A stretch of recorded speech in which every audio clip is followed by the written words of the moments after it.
Imagine walking into a Pontiac dealership in 1964 and ordering a Tempest LeMans with a modest $295.90 option package. What you wouldn't realize is that this simple choice would place you at the forefront of a revolution that would transform the American muscle car landscape forever. The 1964 Pontiac GTO didn't start as a standalone model or a bold new concept. It was an option code, sales code 382, added to the existing Tempest LeMans line. This package cleverly sidestepped General Motors' internal rule limiting engine size in intermediate cars by fitting the powerful 389 cubic inch V8, usually reserved for larger Pontiacs, into the smaller, lighter Tempest platform. Initially, Pontiac expected to sell around 5,000 of these GTO-equipped cars. Instead, they blew past that estimate, moving more than 32,000 units in its first year alone. This unexpected success wasn't just about raw power, it was about a strategic blend of engineering ingenuity, marketing savvy, and a sharp interpretation of corporate policy. The GTO's dual exhaust, performance suspension, and distinctive styling cues set it apart, but it was the accessible performance and affordable price that truly captured the imagination of a generation. To understand how Pontiac pulled off this remarkable feat, we need to look back at how the brand evolved from a cautious, middle-of-the-road division into a daring pioneer of performance during the early 1960s.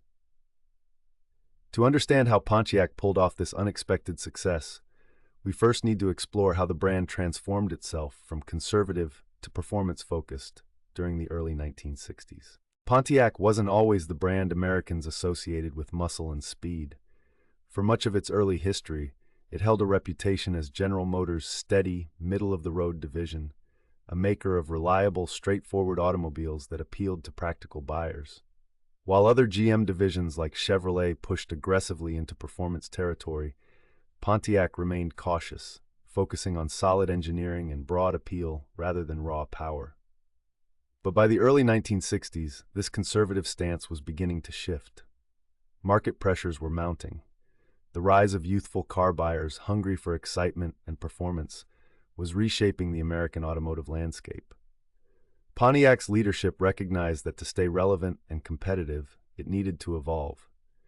Key figures within Pontiac, including Chief Engineer John DeLorean and engineers Bill Collins and Russ Gee, began pushing the brand toward a new identity centered on performance.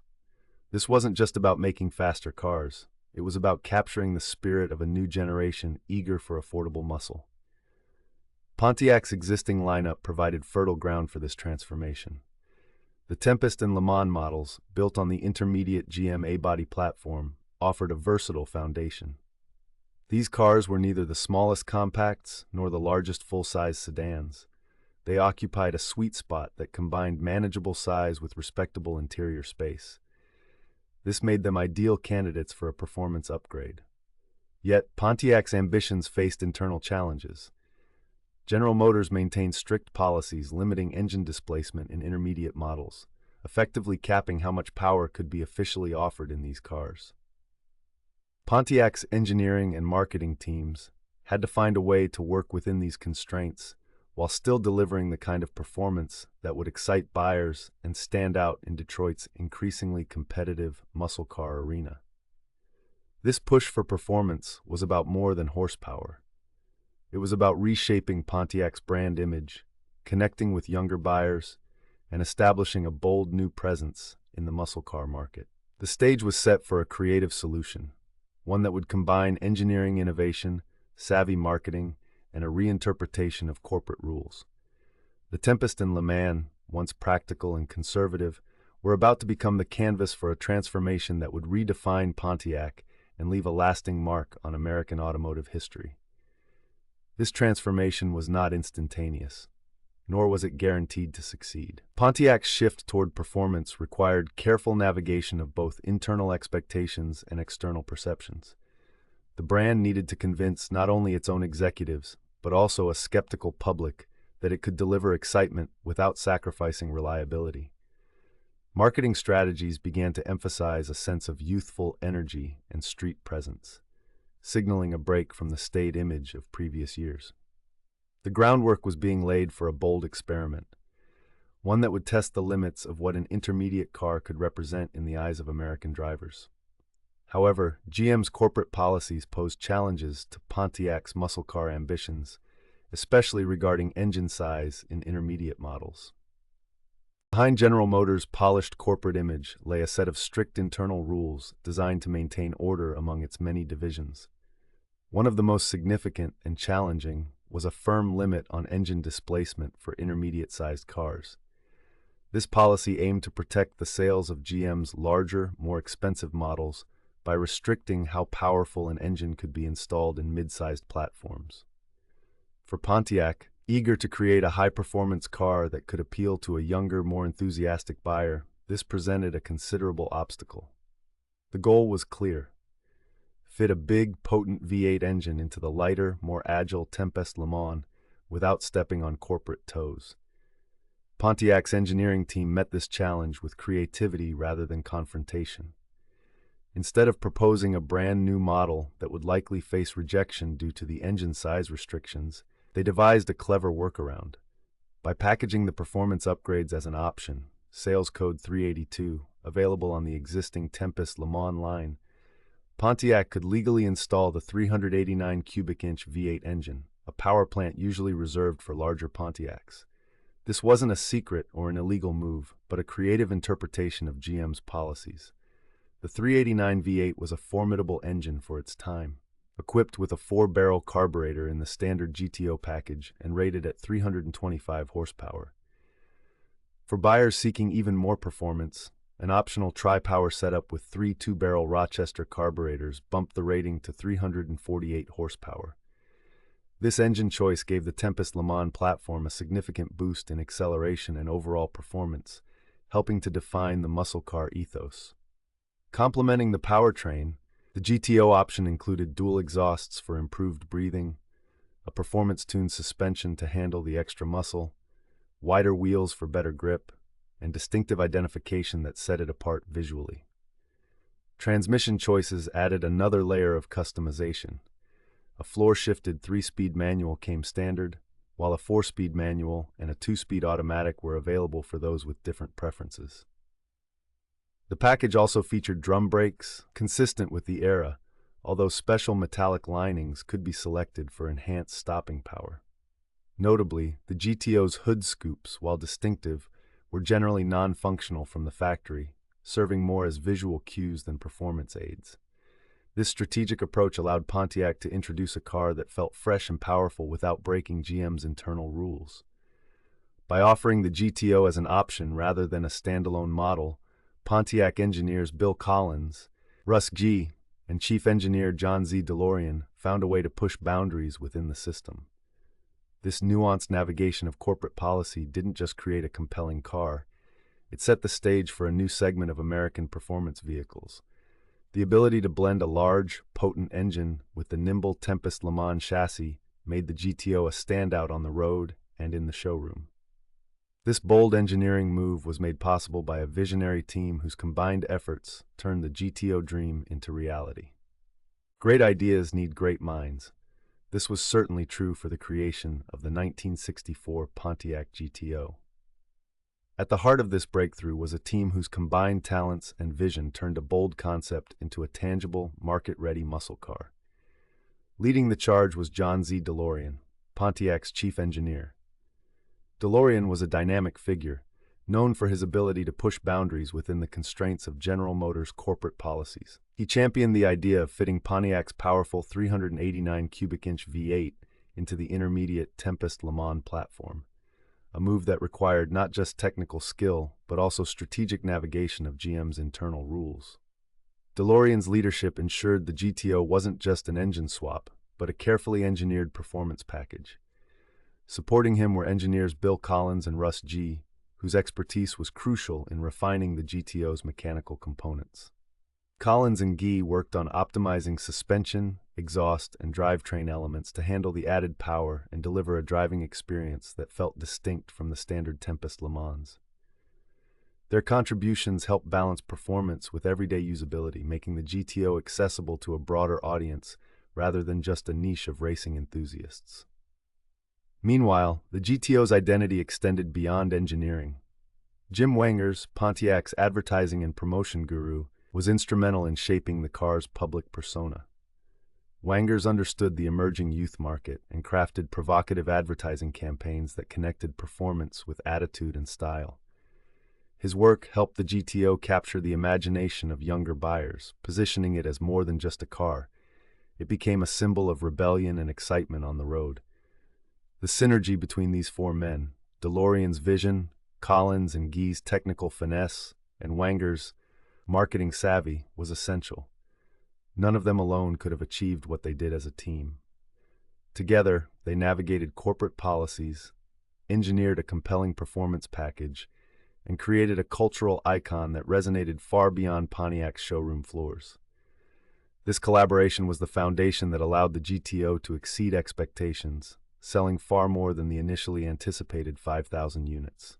It was a coordinated effort that combined engineering ingenuity with a sharp understanding of market dynamics. What set this group apart was their willingness to challenge conventions while working within the boundaries set by General Motors. Their approach was not about breaking rules, but about finding creative ways to interpret them, transforming a routine option package into something that felt entirely new. The team's ability to anticipate the desires of a changing car-buying public was just as important as their technical expertise. By blending performance with accessibility and style, they tapped into a growing appetite for cars that offered more than basic transportation. This careful balance of innovation and pragmatism would soon become evident in every detail of the GTO package. With the team in place, the next step was to define exactly what the GTO package included and how it differentiated itself on the road. So what exactly did Pontiac pack into this modestly priced option to make the GTO stand out? Priced at approximately $295.90 in 1964, the GTO wasn't a standalone model, but rather an option package that transformed the Pontiac Tempest LeMans into something altogether more thrilling. This package, identified by sales code 382, was available on three body styles: the two-door post coupe, the two-door hardtop, and the convertible. Each offered a slightly different personality, but all shared the same potent heart under the hood. At the core of the GTO package was Pontiac's 389 cubic inch V8 engine. This was no ordinary power plant for the Tempest LeMans, which normally came with smaller engines. The 389 featured a 4-barrel carburetor and was factory rated at 325 horsepower, a substantial boost that gave the car a commanding presence on the road. Along with the engine, the package included dual exhausts that not only improved performance, but also delivered a distinctive throaty soundtrack that would become synonymous with muscle car culture. The suspension received performance-oriented upgrades designed to handle the increased power and sharpen the car's handling, setting it apart from the standard Tempest LeMans. Wider wheels were fitted to enhance both traction and stance, contributing to the GTO's aggressive look. Visually, the GTO was marked by subtle but telling details, distinctive badges, special trim, and the signature hood scoops. It's important to note that these hood scoops were largely decorative rather than functional air intakes as delivered from the factory, yet they became an iconic styling cue. Inside, the package came standard with a floor-shifted 3-speed manual transmission, giving drivers a more engaged and sporty driving experience. For those who wanted more control, a 4-speed manual was available as an option, as was a 2-speed automatic transmission for a more relaxed drive. The braking system remained conventional with drum brakes, though buyers could opt for special metallic brake linings for improved performance. When considering the price, it's essential to understand that the roughly $296 figure covered only the GTO option package itself. The final cost of a fully equipped GTO depended on additional choices such as transmissions, axle ratios, brake upgrades, steering options, and various comfort and appearance packages. This flexibility allowed buyers to tailor their GTO to their preferences and budget, but it also meant that the car's sticker price could vary significantly. This creative approach, offering a powerful engine and performance parts as an option rather than a separate model, allowed Pontiac to navigate General Motors' internal policies, which limited engine displacement in intermediate-sized cars. By packaging the 389 V8 as an option on the Tempest LeMans, Pontiac cleverly sidestepped these restrictions, delivering muscle car performance in an affordable, accessible format. The result was a car that looked familiar on the outside, but packed a serious punch beneath the surface, setting the stage for a new chapter in American automotive history. Beyond the standard package, an even more potent option fueled promotional excitement: the tri-power induction system. Beyond the standard GTO package, Pontiac offered an enticing performance upgrade known as the tri-power induction system. This option featured 3 Rochester 2-barrel carburetors, a setup that increased the factory-rated horsepower from 325 to 348. For enthusiasts seeking an extra edge, tri-power promised sharper throttle response and more aggressive acceleration, amplifying the GTO's muscle car appeal. Yet, while the tri-power system added genuine performance potential, it was not standard equipment on every 1964 GTO. Many buyers chose the base 4-barrel carburetor, which still delivered robust power for the era. The excitement surrounding tri-power was fueled in part by Pontiac's marketing efforts and the broader muscle car culture that was rapidly taking shape. This excitement reached a high point with Car and Driver magazine's famous 1964 feature that provocatively compared the Pontiac GTO to Ferrari's legendary 250 GTO. The article captured imaginations by suggesting that an affordable American muscle car could rival an exotic Italian sports car. However, the extraordinary acceleration figures cited in that story came from a specially prepared Pontiac test vehicle equipped with a 421 cubic inch engine, a power plant that was not available in any production 1964 GTO. This detail is crucial for understanding the gap between promotional hype and production reality. Later Car and Driver tests on legitimate 389-powered GTOs showed slower, though still impressive acceleration times, reflecting what typical buyers could expect. This distinction highlights the importance of interpreting performance claims with caution, recognizing the difference between a factory option's advertised potential, specially tuned test cars, and everyday driving experience. The tri-power option, while enhancing the GTO's image and performance, was part of a broader narrative where marketing, engineering, and customer perception intertwined. It helped position the GTO as a serious contender in the muscle car arena, but without overstating the capabilities of the standard production models. This nuanced understanding of tri-power's role and the magazine test controversy provides insight into how Pontiac balanced genuine performance gains with the promotional excitement that surrounded the GTO's debut. For many buyers in 1964, the decision to select tri-power was as much about image as outright speed. The sight of 3 carburetors beneath the hood and the distinctive badging became a statement, signaling a commitment to performance, even if the car would spend most of its life on city streets or suburban boulevards. Pontiac's ability to offer such a dramatic option as part of a relatively affordable package was a key part of the GTO's appeal. But it also meant that not every GTO on the road matched the magazine headlines or showroom bravado. The reality was that performance varied depending on how each car was ordered and maintained, and the stories told around the GTO often blended fact with aspiration. This blend of mechanical substance and marketing theater was central to the GTO's early mystique. The GTO name and Pontiac's marketing genius helped transform a car into a cultural icon far beyond its mechanical specs. Pontiac's decision to borrow the initials GTO, Gran Turismo Omologato, from Ferrari's legendary 250 GTO was more than just a nod to Italian racing heritage. It was a bold statement, one that instantly lent the Pontiac Tempest LeMans option package an exotic flair and a sense of performance pedigree, without suggesting it was a direct mechanical rival to the Ferrari.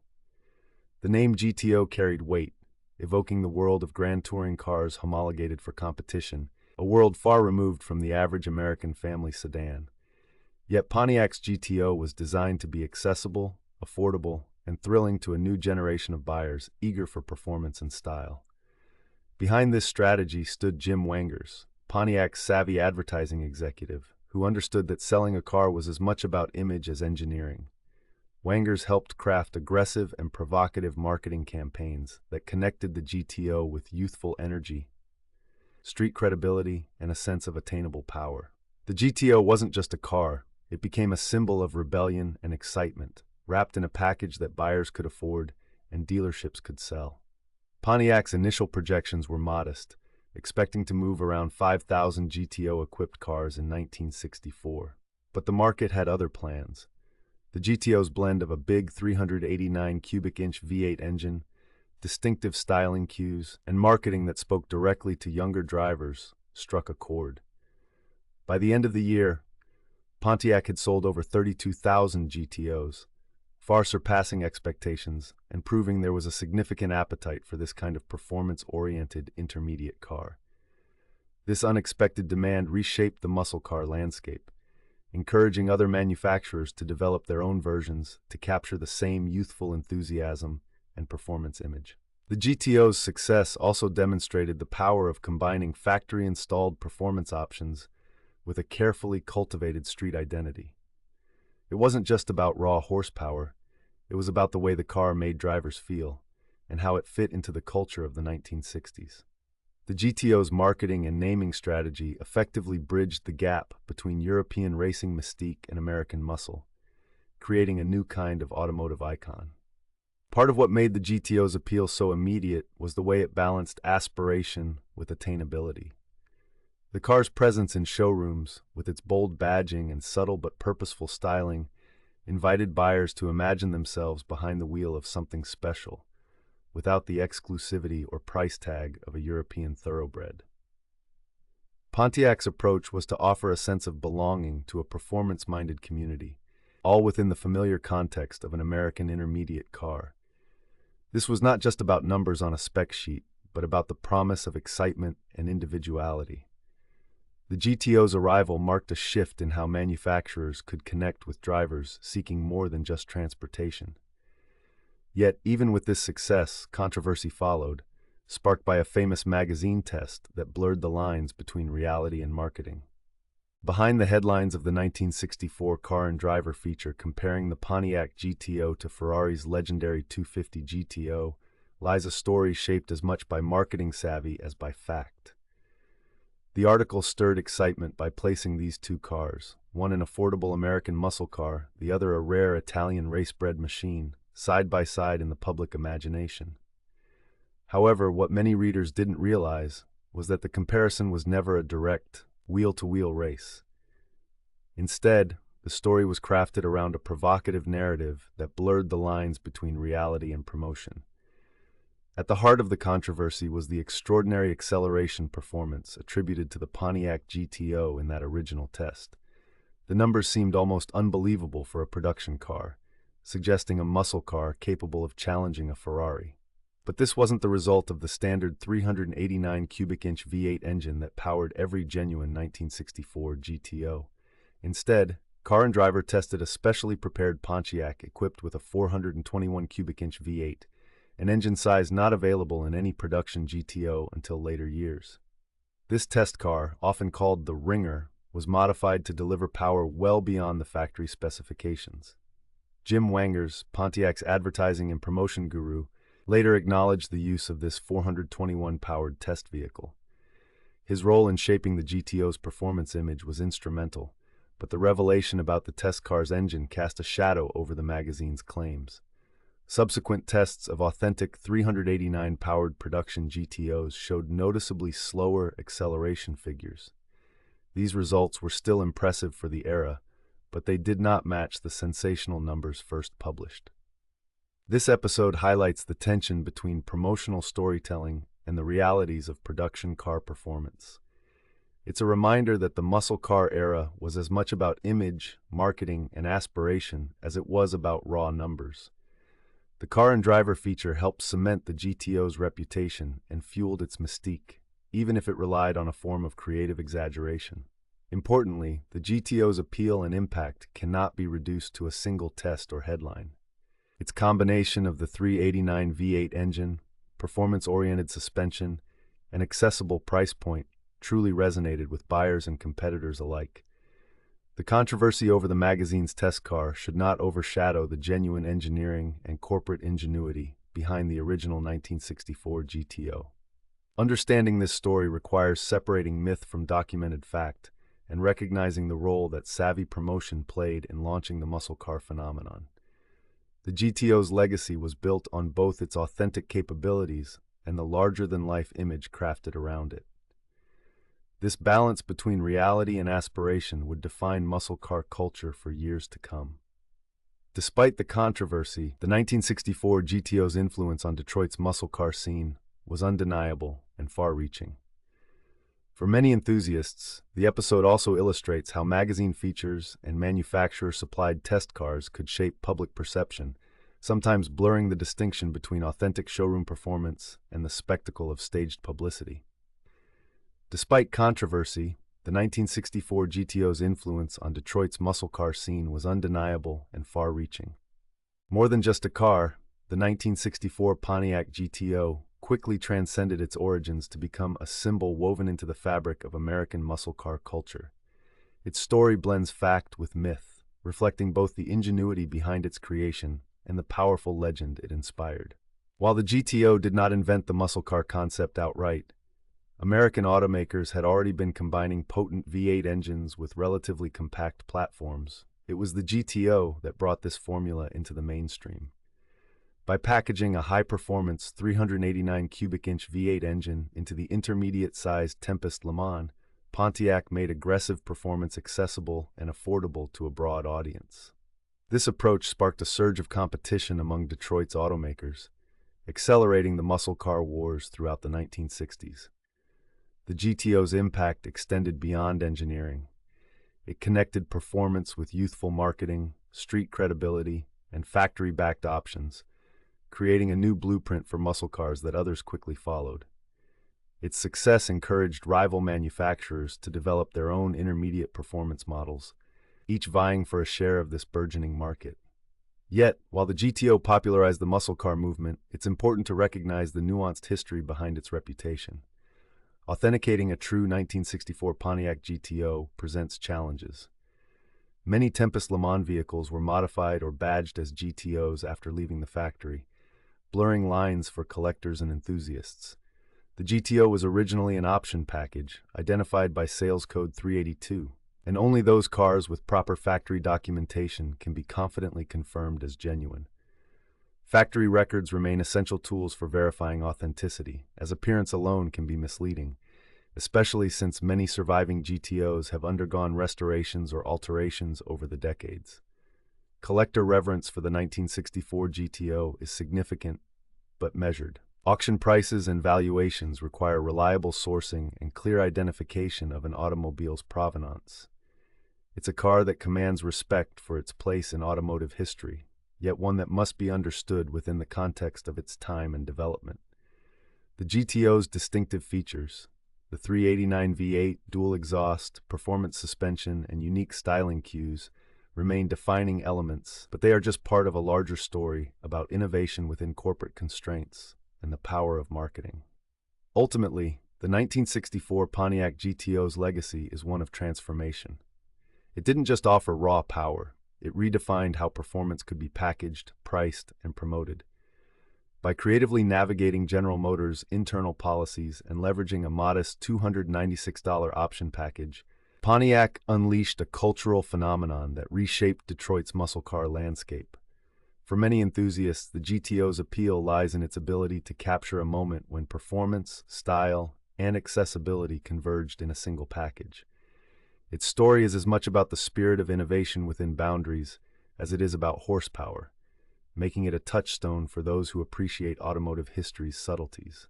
To understand how one option package reshaped Detroit's muscle car landscape, we must look at the broader picture of engineering, marketing, and unexpected customer demand. From a clever loophole and a modest price tag, the 1964 Pontiac GTO sparked a revolution that redefined muscle cars forever. Faced with General Motors' internal engine displacement limits for intermediate models, Pontiac's engineers, led by John DeLorean, along with Bill Collins and Russ Gee, found a creative way to circumvent these restrictions. Instead of creating a new model, they offered a potent 389 cubic-inch V8 as an option package, sales code 382, on the existing Tempest LeMans platform.